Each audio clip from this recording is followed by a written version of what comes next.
that's what there's 64 RSVPs. We're like, oh, we know that they've been doing the Ustream lately. Maybe So I don't have to go in person. Yeah. So there were 16 RSVPs? 16. Yeah. Obviously, people don't know what that means. And like I said, maybe they're just home week. Let me know when we're ready and I can. Yes. Anytime? Okay.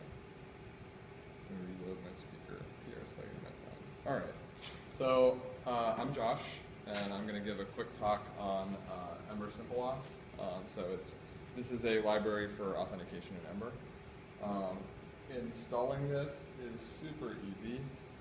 It's literally just Ember install add-on Ember CLI Simple Auth. The docs on the Ember CLI Simple Auth website are actually out of date, so it's 2 lines, which is super difficult, but this is 1 line, so much easier. And I'll give you guys the website for this at the end of it. So what does it do? Ember CLI Simple Auth does 2 things. 3 things rather. One is session management. So this means that it manages your session across all the tabs in your browser. So let's say that you were signed in as a user, and I'm Josh Smith, signed into the Cook Academy app, for example. If I go ahead and switch between these separate tabs, I'll actually have that authentication state maintained across all of them.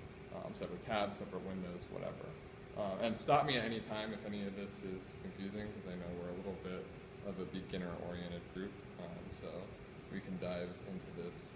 Yes? It's a session. Sure. So a session is the idea of like maintaining state around you as a user. So you've got like you with your email address, your user ID, all that information is within like we've got that tracked within the application. So we basically know that like you are authenticated. So does that make sense? So that session just stays with you across all your instances of that application, which is really great because you don't have to worry about like having cookies or something like that. The app just knows that you are authenticated within this browser, that is. So it knows that you're that user. Right, exactly. That you're that user, that you have the permissions that you have, all that sort of information. How do you do that? So I'll get into that a little bit later. So there are like 3 different ways of storing. One of them is a cookie store, but that's not the default, but we'll go there. So it also does authentication. So what I mean by that is what you're typically used to with a login form, right? The email and password, or clicking connect with Facebook or whatever. And what this authentication does is it allows you to connect to, say, like a Rails backend, or a Django backend, or Facebook, or Twitter. And she'll probably talk a little bit about the Facebook side of things later, but all of these are authenticators. And what that means is that on this server somewhere, they have a notion of you as this user, right? You've got a username or an email and a password, hopefully hashed and not stored in plain text or anything like that, but you have somewhere that can verify you. It can say for sure you are this person and you are authenticating to this correctly. Any questions on this at all? And then the third thing is request authorization. And I'll go into this in a little bit more detail, but what you're seeing right here is a bearer token. So this is one of the authorization strategies that Ember Simple Auth uses. And this authorization means that every single request that you make to the server, so going and getting, like in the Cook Academy example, getting a list of recipes, or getting a single recipe, or getting reminders that you have, or ingredients, if any of those things are authenticated, it will go through and ensure that that request that you're making is actually authorized, that you can be doing that. If you're familiar with HTTP status codes, the 2 to 300 level codes are the ones that are good. Everything is A-OK. 200 is like, all right, we're good to go. 201 is created. But if you get like a 401 back, which is not authorized, then you know that you no longer have the appropriate bearer token or whatever authorization strategy you're using at this point. So any questions here before I move on? So I'm going to give a quick refresher on OAuth, or maybe a primer if you've never heard of OAuth before. OAuth is a strategy where you are exchanging some sort of credentials for another form of credential that is then used for all the requests that you make in the future. So what we've got up here is the client application, which is the Ember app in this case. And the client application is going out to the service provider, which may be our server, which is like the Rails app if we're using that. It could be Facebook. And it's sending these credentials. In this case, we'll just simplify it to username or an email and password. Right? So we're sending the email and the password to the Rails app. And the Rails app goes ahead and says, okay, this is this user. We've hashed this password in the database. The email and the password match up. We're good. Go ahead and send a token back to the client application. Now, Ember Simple Auth is handling a lot of this client-side work for you. OAuth is very, very painful to implement yourself. If this isn't clear just how difficult this is. But what happens is it'll get this code back, not in a URL like that, but it will come back in usually like a JSON response. So in this case, I'll get back the refresh token, I'll get back an expires time, and then I use that to then send this token back to the service provider again on every single request that I end up making in the future. So like I was saying, when you're going and hitting that /recipes endpoint or recipe/ID or whatever the case may be, we are just using that token from now on, so you don't have to every single time send the username and password. There's no concept of the username and password being stored in the Ember app. So any clarification that needs done on this? I know this is a little bit confusing, but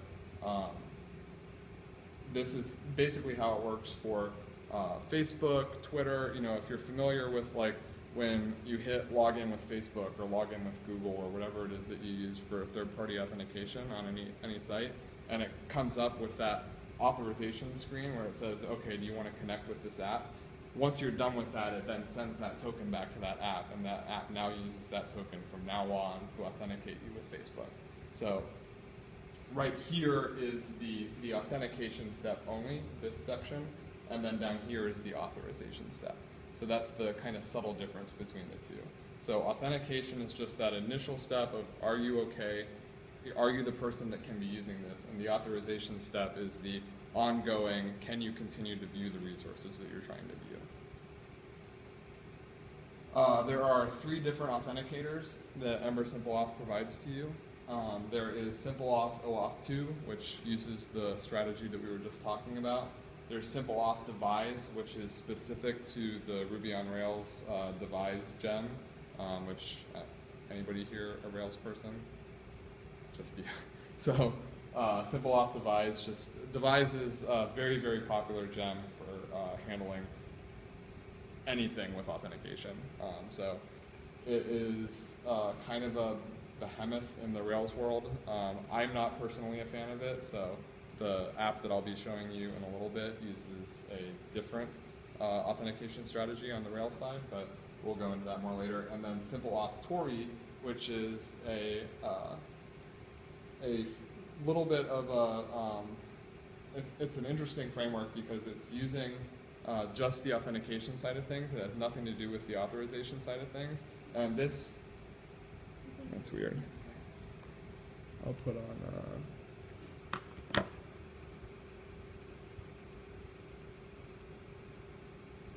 do I not have that theme anymore? Oh, I'll just move it around a little bit. Okay, so Simple Auth Tori is just an authentication library. So there's a Simple Auth Tori authenticator that works with the that works with the Tori library, and Tori allows you to do a lot of nice things like work with Facebook, work with Twitter. They've got a really neat plugin architecture for working with those. That's personally what I use for my apps that connect to Facebook right now. Then there are the authorizers, which are the Simple Auth OAuth 2 authorizer, So that handles that authorization step that we were mentioning earlier. And then simple auth devise, which handles the same authorization step, but using what devise expects in particular. Now, if you were to end up using Rails at some point, I personally don't like using simple auth devise because devise used to handle token authentication itself internally. It no longer does. And Jose Valim, who's the maintainer and creator of devise, has said he had to come up with sort of this like extra work that you need to do to be able to get this working. So it's a little bit more work than you would otherwise need to do if you were using some other authentication framework. So here is where we're showing setting up the environmental variables here. Simple auth ends up taking, you basically are transforming the environment object here, and here is our authorizer up top, and here is our token endpoint for the OAuth2.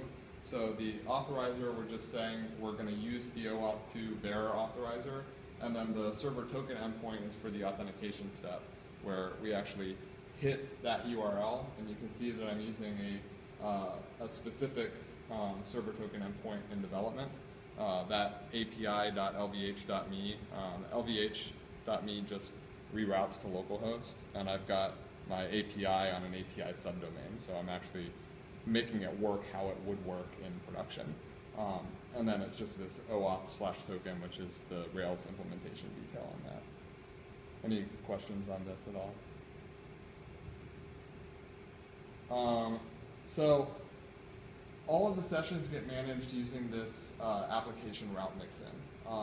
There's not much going on here. This is all the code that you have to write to be able to mix this into your application route. This is literally it. You're just importing from the simple auth mixins and then extending your route with that mixin mixed into it. From there,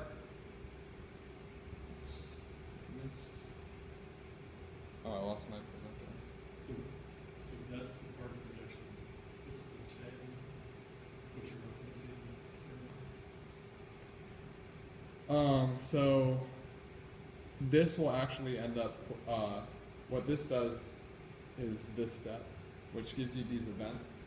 So there's a session authentication succeeded event, there's a session authentication failed, there's a authenticate session, there's an invalidate session. All of these actions are handled by this, and putting it in your application route means that those actions are now available in all of your routes everywhere. So every template that you use now can use those specific actions within it. And so these events, as I'll show in our demo, actually every single one of these gets called at a specific time in the lifecycle of the app. So there's a session authentication succeeded event when the authentication succeeds. There's a session authentication failed event when it fails. There's a session invalidation succeeded event. There's a session invalidation failed. And you can look at the API docs for these, but each of these, in the session authentication failed, you can see, for example, there's an error that you have access to. This error.error description is just an implementation detail of the OAuth server that I have. So that server is sending out this error object that has an error within it and then an error description. And you'll see what that error description says when we get to that. But does this make sense? Now, this is what authenticating looks like. So when you get this email and password form up here, all we have is this authenticate action on submit. So when you hit that submit button, it takes this email and password and sends it off to the server. Really, really simple. You could authenticate sort of any way that you wanted to, but this is like the easiest way. This is straight from the docs with a little bit of extra styling that I had thrown in there. And right here is where, so you can see we've got this session object that is now available from that application route mixin into your entire application, where you can now check whether or not that session is or is not authenticated. If you're not familiar with this handlebar syntax, you've got this if and else that you can switch on. You could also do an unless, so I could choose not to show something unless the session is authenticated. But in this case, all we're doing is showing if the session's authenticated, then we'll show this logout button, which uses this invalidate session action, which works directly with the mixin that we talked about, and then the same thing with the authenticate session action. Here is your login controller. So if you were to have, whatever.com/login, this login controller mixin for that login controller is what is providing you with, all the nice default behavior you get from authenticating. So that authenticate action that we saw earlier is actually coming from this. And we have to define what authenticator we're using. In this case, we're using the OAuth2 password grant, which means that we're taking that email and password, sending it to the server, and then it's sending it quickly back to us. So it's really abstracting away all of the details that you'd have to go with, or that you'd have to resolve yourself, and handling it all for you. There's not much custom code that you have to write at this point. In fact, after writing the application for this, I am probably going to be going back and changing my Ember app, because previously I had to do a lot of custom work to get the authenticator working the way that I wanted to, and now this is it. So I had maybe like 60 lines of code that I've written for the authenticator and the authorizer that are now reduced to this, which is pretty fantastic. These are an example of authenticated routes. So what I mean here is, let's say that we've got, like something /secret that you don't want to show to anybody that's not logged in. And of course you have to do like extra API level authentication as well. But for just deciding whether or not this person should even be allowed to see this page, we have the authenticated route mixin. And so on every route that you want to use that is a route that needs authentication, you want to include this mixin, just like we're doing there, ember.route.extend authenticated route mixin. Now, one thing that I'm trying to point out here is this gotcha with this before model hook. So before model is a place where you can go in and do some things before the model has actually returned. It's from its promise, and this you have to call this._super transition. And what that transition is doing is actually taking you from the route that you were at and putting you onto the login route. So we'll actually say, like, instead of going straight to /secret, it'll go to /login, and you have to end up signing up before going on, or signing in before going on to the next step. And I'll demo for you exactly what happens when you comment that out, and you just want to be very careful of that if you actually are trying to hide stuff from users. Any questions before I move on?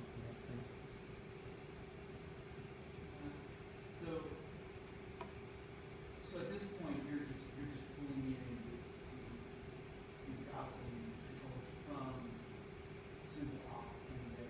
Right. Yeah. All these mixins get mixed into the routes that you've already got. Okay. And this is the before model stuff. Like these are all like this is like a function.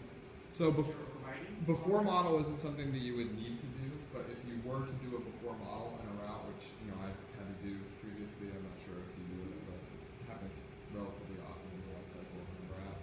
So is that an Ember thing, or is that a simple? Yes, This is- it's an Ember. Yeah, It's a so- hook on the route. Okay. So there's a bunch of different hooks that are available on routes. Like the before model hook, which gets triggered before your model for that route, the data that you're going to use for that route is loaded. And then there's the model hook, where you actually send the request to the server or what have you, you create static data, you send that to the route to continue. Then there's a bunch of other hooks about that. Yeah. Set control. The gotcha really is in that before model hook. If you were to override it, you need to make sure that you call super. Like that's the last thing that you need to do when you return from this function. So you can do all of your other logic before here, but you need to go ahead and call super. But only if you're using the before model hook. Right. You don't need to There's no point in writing this and returning super because that's just doing what the function does. Okay. I think I'm just trying to grasp on like what parts Ember, what parts simple, and what parts you're writing. Sure. So the only thing here that really is simple off is this import and this authenticated route mixin. Now this before model, again, if you were going to write code up here, if this were not a comment but code instead, you'd want to add this in, which is still Ember, but it's ensuring that the higher level function, which is the authenticated route mixin, is actually going to do this transition to the login route that you need. So does that make sense? So this transition that's happening, it needs to ensure that that's going to happen. So you can do all of your code that's going on here, but then once it's done, it can make sure, like, okay, if you're not actually authenticated, it's what the internals of Ember Simple Auth are doing when you're doing this is saying, all right, is the session authenticated? If it is, then go ahead and show the route that we're in right now. Go ahead and show the secret route. But if it's not, then we need to go ahead and transition to the login route, and you can't see this route. This before model format is fine as long as we need it to. Oh, yeah, so So it's you, the format to put it in. right, so if you don't, you wouldn't necessarily even need to do this. Like, if you didn't have anything that you needed to write in this before model, all of this could just be collapsed, and the function could just be authenticated route mixin and parentheses. On the other hand, if sometime later you put it in, it's better to have it there, so you don't have to think about it. No, because so the thing is that you won't. Let's say that we didn't even need to use this authenticated route mixin, right? Let's say that this route didn't even need to be authenticated for whatever reason. I don't even need to create the route in Ember. Ember CLI just takes care of that for you. It just assumes if you're going ahead and writing, you know, the router for, let's say it's /not secret, right? And now we've got, in that router, I can go ahead and route to /not secret. I'll have to create a template for it, but that's as much work as I have to do. It's saving you from going, it's similar to Rails where, or you know, any of these other frameworks where the boilerplate doesn't need to happen, right? So there's all this extra boilerplate that you wouldn't necessarily have to write. You don't have to go in and create that. Now, if I have custom code, if I need to do something in the before model or you know wherever else I need to do it, I've got stuff in after model hooks that I need to do sometimes. Then I go ahead and I need to create that. I need to actually generate that route. But the route, it's magic, right? The route just sort of exists on its own without you having to go and create it. Does that make sense? That's because of the file position, right? And that's the whole like Ember configuration over the Mongo. Yeah, the convention over configuration, exactly. Yeah, so the convention is you don't have to create it. The magic is being done for you, so you don't have to go and create all that boilerplate. So now you'd want to go, so you'd have the same file name, so you'd have like the secret route, and you'd have the secret.hbs template, and all of that would match up. But you wouldn't have to necessarily go and create the route. The template you probably want to create, there's really no reason to have a route without having, you know, something to show in it. Otherwise it'd just be a blank white page. But the template is like the bare minimum that you would have to do. Is that clear? All right, so moving on quickly, stores. So this is your question from earlier. How does it actually maintain the state? In this case, you don't even have to write this line that's up here. This is the default, but this just shows you using this local storage. So it uses the browser's local storage, which means that when you quit the browser and then restart again, that session state can actually still be maintained as long as your refresh token hasn't expired or however it is that you're doing your authorization. That state stays there. The browser is maintaining it. Now, if you go and uninstall your browser or do something else crazy like that and then reinstall it, you don't have the local storage anymore. But the local storage is local machine. It's a view of your machine. right. Exactly. Now, there's also ephemeral store, which is not persistent, but that's what you want to use for testing. So this was a gotcha that I ran into where I had tests that were being run, all these integration tests. Like I was signed in places where I wasn't supposed to be signed in and seeing stuff that I shouldn't have been seeing. And it was because when you're doing that testing, you don't want the browser to have this local storage. You don't want it to do all this work for you of keeping the session around because now all of a sudden like it thinks that I'm signed in when I'm really not. You want it to start up every single test in a blank state. So that's really all that ephemeral store is useful for.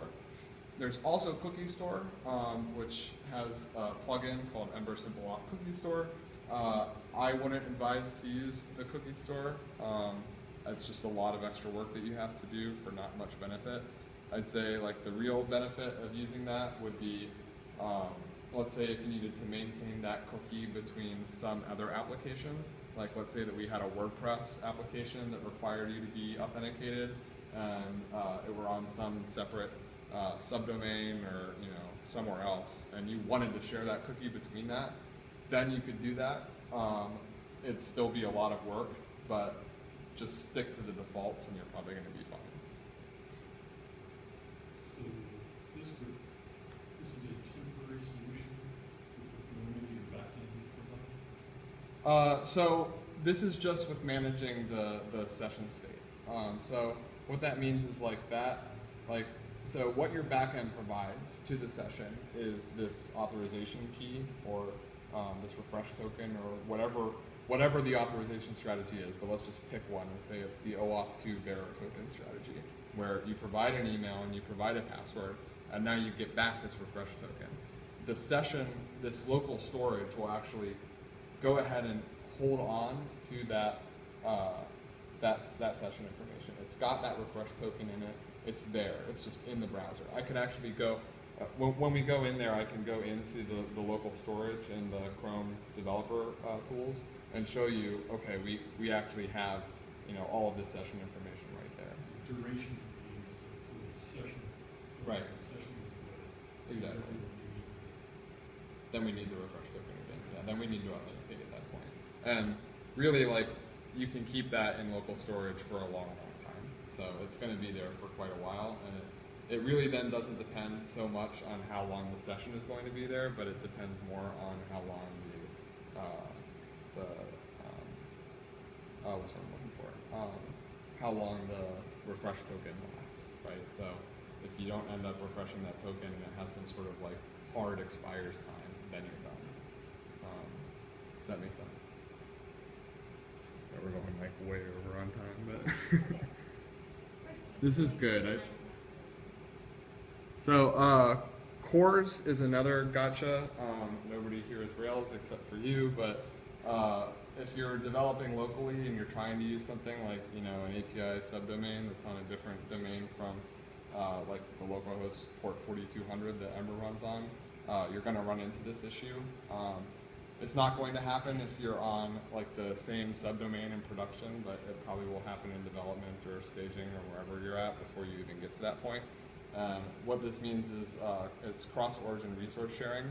So with XML HTTP request objects, if it goes to a different domain, the default is to just lock you out entirely and say there's no what are called access control allow origin headers or no access control allow resource headers present on this.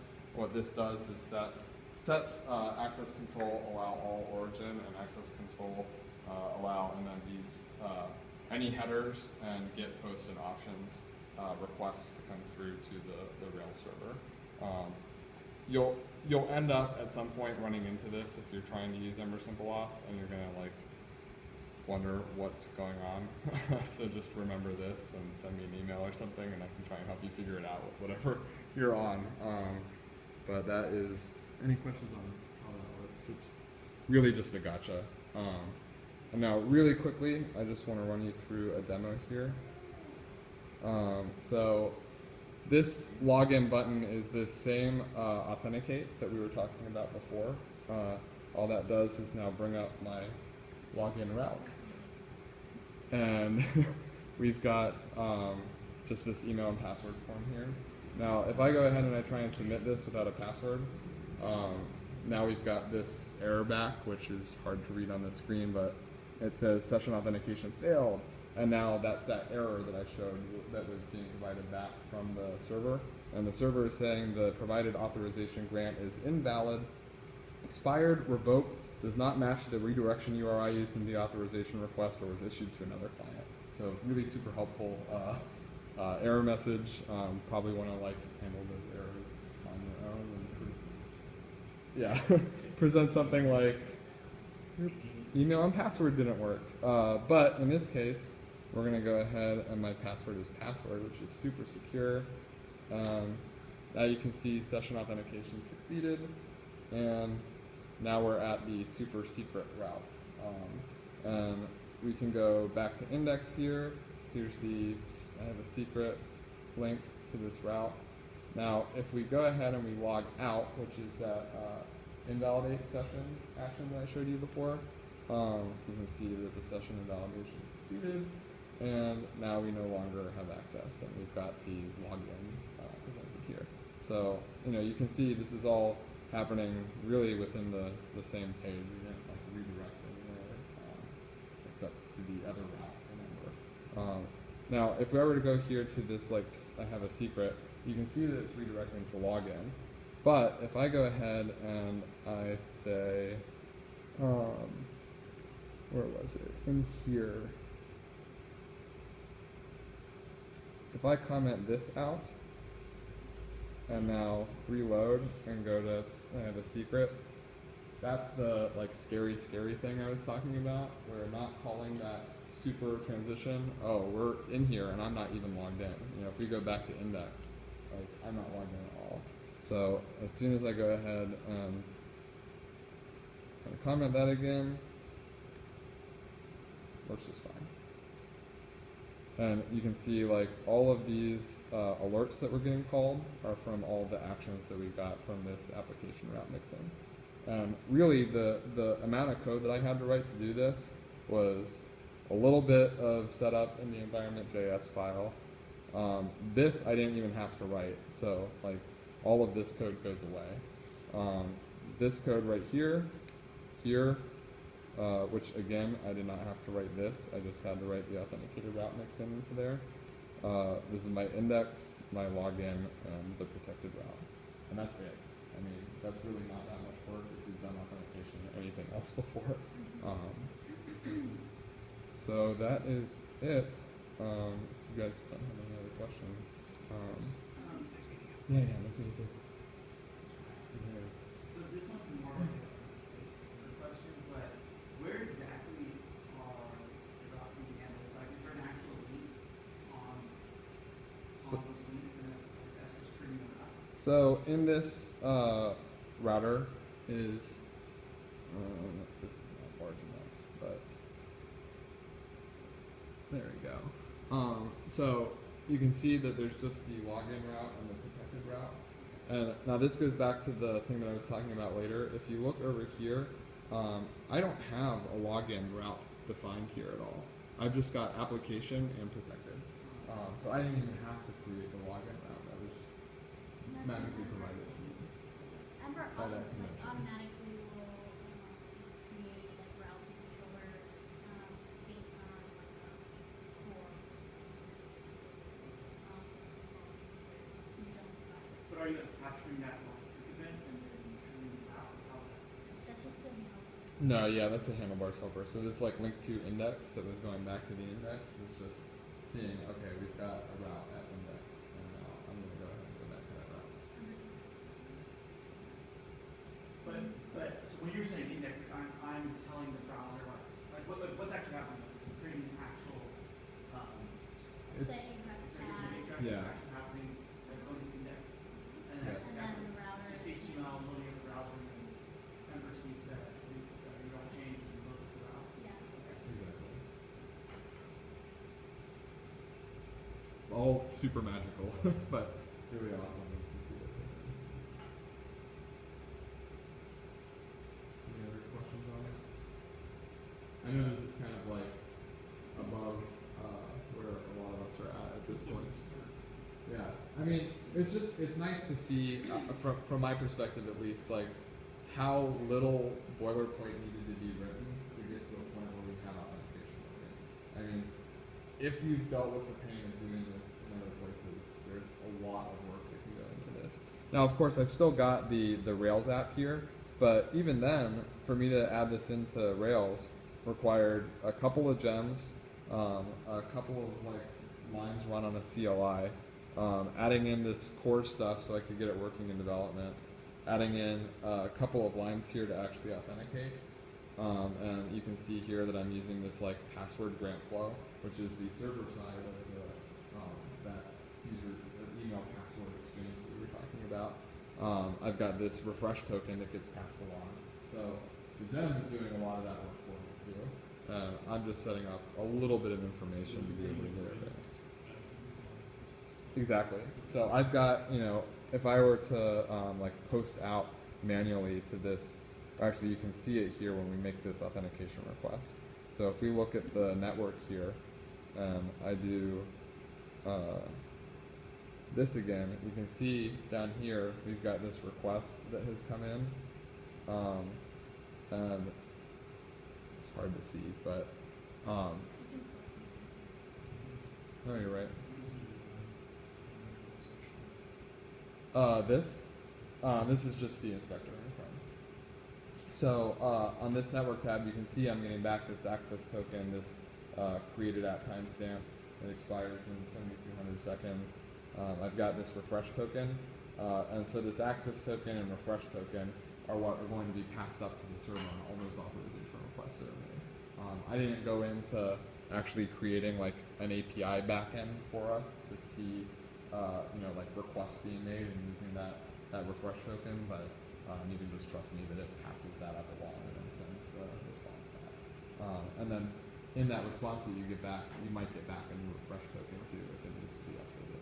So is that where the authentication mixing would come in? So I would create a route where I'm like every route in here, I'm mixing in the authentication machine. Every single one of those will automatically get the refresh token access token. Yeah, so when you're mixing that into the application route, so the application route is the top level route, and all other routes follow from there. Right? Like all roads lead from the application route. So once you've got that mix in there, once you've got the application route mix in for Ember simple auth built in there, every single like request that you're going to be making to the API at that point is going to have this access token, refresh token sent up to the API side.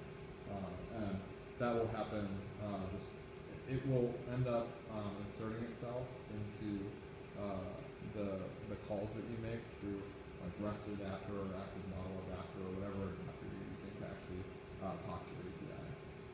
What if you were running multiple APIs? So we run we talk to two separate APIs ourselves in an app, but we don't have to authorize through the second one. So I haven't run into that issue myself yet. But if are you talking two separate authentications, or are you talking two separate like authorizations? So you've got like a Rails API and a Django API that you're talking about. So in the case of the authentications, it doesn't really matter so much because the authentication set just does what it does, and now you've got the authorization token that can talk to your server. But in the authorization set, I haven't had to deal with that. Have you encountered that? Well, couldn't you use the routes that needed to authenticate XPS and the API would extend Oh yeah, with like a different mixin. setup, so it'd be a different mixin, two different mixins for authentication, and then instead of having it in the application route, each route would have to extend. Right, exactly. That's a good idea. Available. So the pattern he's using is you're just having all of them authenticated, but some cases you have publicly available routes in your app, and maybe there's only specific routes that you want to be authenticated, and then you can scale the application routes. And the same would apply to two different types of authentications that you're using. So you just use different mixing for those different routes. So do you see what you're saying at the very top level? Like you've got this, like you've got the application route mixin that you could then extend from and have two different authenticators. One could be like an OAuth 2 bearer token, one could be like the device token or something like that. So then you've got a Django backend, you've got a Rails backend, and you need both of them. You just extend from those and then mix in those into the specific routes that you need. I'm thinking I'm just working for like the management of the actual like session. So like, say I'm like doing co-op to Twitter and Facebook, I want to send it to Facebook, right? Right. So I'm doing an authentication process for each one, and when I get that access token back, the simple office will manage both of those. Exactly, it's going to know which one to figure out. Right. So that would be where like Tori would be a really nice place to handle the authentication side. That's what I do personally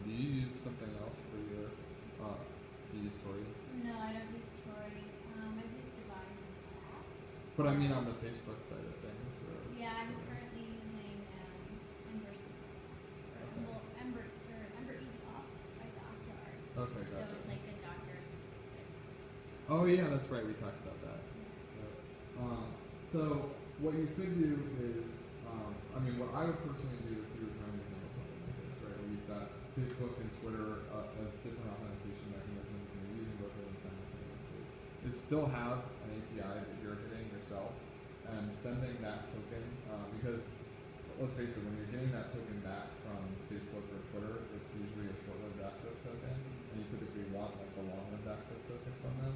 So what I would do is send that short-lived access token off to my Rails API, which would then go ahead and exchange it with the long-lived access token, which then authorizes me back into the app. And now I can go ahead and make all of my Facebook calls through my API specifically, rather than relying on like trying to talk to Facebook directly through the Ember app. If that makes sense. 'Cause, you know, I don't want to be storing like somebody's Facebook token in a session for that long. That's like really good way to have people hijacking stuff. Instead, like that would go into my database and the app would never really see it again. So we have levels of access to the first ones that we have composition, so we can see a couple of ways. Right. The typical users that they do that for, and they get this the comments and things. And then you get a third user that has special, Like super admin privileges or something. special things that they can get access to. So you'd really want to handle that at your API level in that case, and then pass the information along to the session, or even on a per request basis. So I do it in both ways actually. So the session will actually have knowledge of whether or not that person is an admin or whether or not that person is super admin. This is the case with the Cook Academy app actually, where I've got like I need to go in and use it as a CMS to actually create recipes and manage them and everything. I don't want everybody seeing that, but only I can see that. And that those like the UI pieces only get shown based on I think it's like session.isAdmin or something like that for me. Or no, it's session.user.isAdmin. So I've got a user object that gets injected into session, and now session now has this user object that I can use to make some of those determinations. Right, exactly. But you still want to go ahead, like I don't want to, so one push that I'm going to be making on the Cook Academy side soon is I don't want people seeing any more than the first 3 steps of any recipe if they're not authenticated and they don't have access to it. So you need to have like at least signed up to get your first free recipe, and then once you've got that, then you've got to have a trial to be able to see the other ones. So the API will actually limit the JSON response that you get back, so that somebody couldn't technically go in and hack the Ember app to say like, oh, I actually am an admin, because it's JavaScript, right? All that stuff is available. So the authentication is the same. Right. So yeah, I've got like API level specifications that I write that make sure like if you are not authenticated or you're not an admin, you're going to get a 401 for this. So even if you could get to it in the Ember app, I'm still not going to